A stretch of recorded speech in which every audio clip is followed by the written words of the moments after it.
saat pembangunan Menara 165. Saat itu terhenti di lantai 4. Anda bisa bayangkan, uangnya habis, dukungan habis, tidak ada apa-apa lagi. Saat itu orang-orang sudah mengatakan, lihat, Ari Ginanjar gila, Ari Ginanjar tidak akan berhasil. Kemudian mulai orang-orang menasehati saya. Sudah saya bilang, dulu harusnya kamu jangan buat itu, sekarang lihat. Dan kemudian teman-teman saya menjauh. Jangan dengan teman, bayangan pun lari untuk menjauh. Karena kalau dekat dengan saya akan sharing dan saya akan minta bantuan. Sehingga banyak sekali alumni SQ yang ketakutan dan pergi menjauh dan tidak mau membantu saat itu.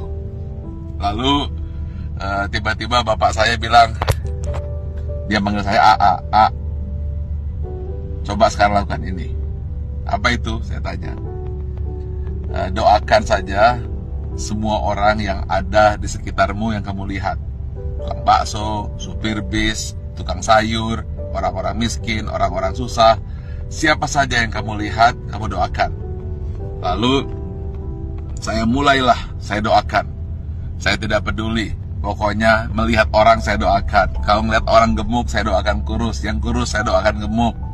Orang yang miskin saya doakan jadi kaya. Orang yang kaya saya doakan jadi sejahtera. Orang yang sakit saya doakan sembuh.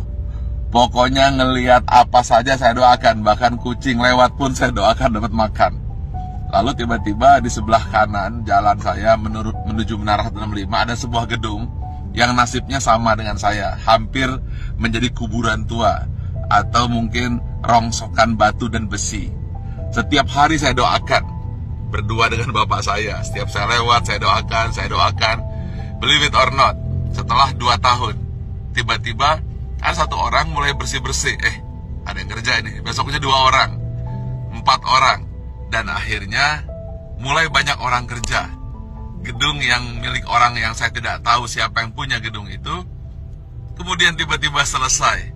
Saat yang bersamaan, believe it or not, Menara 165 selesai, 25 lantai dan masjid di puncaknya, yang katanya menjadi masjid tertinggi nomor 2 di dunia.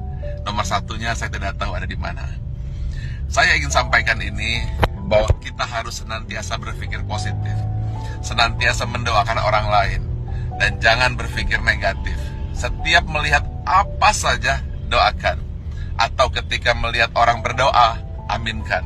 Intinya, jangan pernah berkata negatif, jangan pernah berpikir negatif. Jangan pula bahkan berbisik negatif. Jadi jangankan mulut, hati pun selalu positif dan positif. Itulah rahasia yang selalu saya lakukan hingga hari ini. Dan believe it or not, semua kebaikan-kebaikan yang datang, keburukan-keburukan, alhamdulillah terhindar. Ya tentu saja ada sedikit-sedikit, tapi tidak mampu merusak hati kita. Jadi senantiasalah berpikir baik, kemudian berhati baik, berbicara baik, hasilnya akan baik, yang datang akan baik. Tapi kalau hati buruk, kemudian pikiran buruk, bicara buruk, tindakan buruk, yang buruk akan datang padamu. Tetapi kalau hatinya senantiasa baik, penuh rasa syukur, pikirannya pun baik, mulutnya berkata baik, kemudian tindakannya baik, hasilnya akan baik. Semua akan datang padamu. Ingat satu hal kunci, apabila kamu tahu kekuatan pikiran, maka kamu tidak akan pernah berani untuk berpikiran negatif.